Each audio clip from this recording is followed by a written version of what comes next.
Hello everyone, আসসালামু আলাইকুম। সকলের কি অবস্থা? আশা করছি সকলেই ভালো আছেন। আলহামদুলিল্লাহ আমরা অনেক ভালো আছি।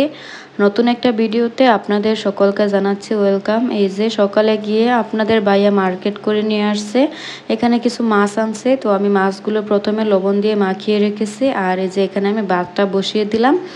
এখন আমি ভাতটা বসিয়ে এই যে আবার মাছের এখানে চলে আসলাম। মাছগুলো ভালো করে কচলিয়ে এই যে পানি দিয়ে ধুয়ে পরিষ্কার করে নিয়েছি। এখন আমি মাছগুলো ভেজে নেওয়ার জন্য এই যে মশলাগুলো এখানে সবগুলো মশলা দিয়ে আমি হাতে মাখিয়ে নিলাম।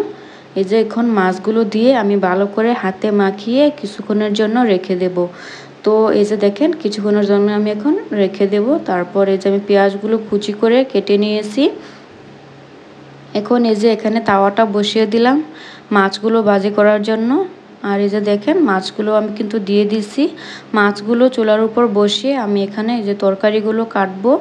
এখানে নিয়েছি বেগুন, আলু আর টমেটো। আজকে এগুলো দিয়ে রান্না করব। এই যে দেখেন কিছু মাছ আমি এখানে ভেজে নামিয়ে নিয়েছি, আর কিছু মাছ যেখানে আমি ভেজে নেব আবার। যে দেখেন আমি এগুলো আবার দিয়ে দিচ্ছি। আর এই যে এক সাইডে আমি কড়াই আরেকটা বসিয়ে দিলাম রান্নাটা করার জন্য। এই যে এখানে আমি পেঁয়াজ কুচি করে ভালো করে ভেজে নিয়ে এলাম। এখন আমি পেঁয়াজের সাথে আলু, বেগুন আর টমেটো দিয়ে এগুলো একটু ভালো করে ভেজে নেব।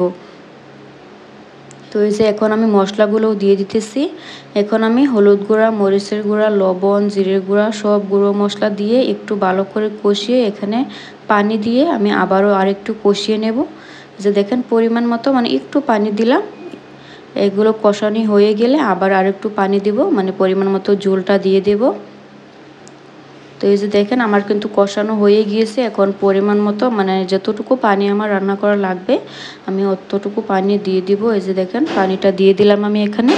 এখন এই যে আমার তরকারিতে কিন্তু বলক উঠে এসেছে। আমি এখন মাছগুলো দিয়ে দিতেছি এক এক করে। আর এই যে এখানে আপনাদের ভাইয়ার জন্য করলা ভাজি বানাচ্ছি। আপনাদের ভাইয়া করলা ভাজি অনেক পছন্দ করে, তো প্রত্যেক দিনই করলা ভাজি তার চাই। তো আমি প্রত্যেক দিনই করলা ভাজি ওর জন্য করি। তো এই যে এখানে আমি করলা ভাজিটা একটু মানে লো ফ্লেম দিয়ে ভালো করে যে কড়াইয়ে ছড়িয়ে দিচ্ছি। তো এই যে আমার তরকারিটা কিন্তু হয়ে গেছে, এখন নামিয়ে নেব। আর এই যে এখানে আয়নের জন্য একটা ডিম ভাজি করে নিলাম। তো আজকে রান্নাটা কিন্তু শেষ। আর ভিডিওটা আজকে এই পর্যন্তই। যদি ভালো লাগে তবে লাইক করবেন, কমেন্ট করবেন। আর দেখা হবে নেক্সট কোনো ভিডিওতে। আর আপনারা কে কে কন্টেন্ট মনিটাইজেশন সেটআপটা পেয়েছেন অবশ্যই কমেন্টে বলে যাবেন। আর যারা পাননি তারা অবশ্যই পেয়ে যাবেন ইনশাআল্লাহ। আপনাদের সকলের জন্য দোয়া করতেছি যাতে আপনারাও পেয়ে যান। তো দেখা হবে নেক্সট আরও কোনো ভিডিওতে।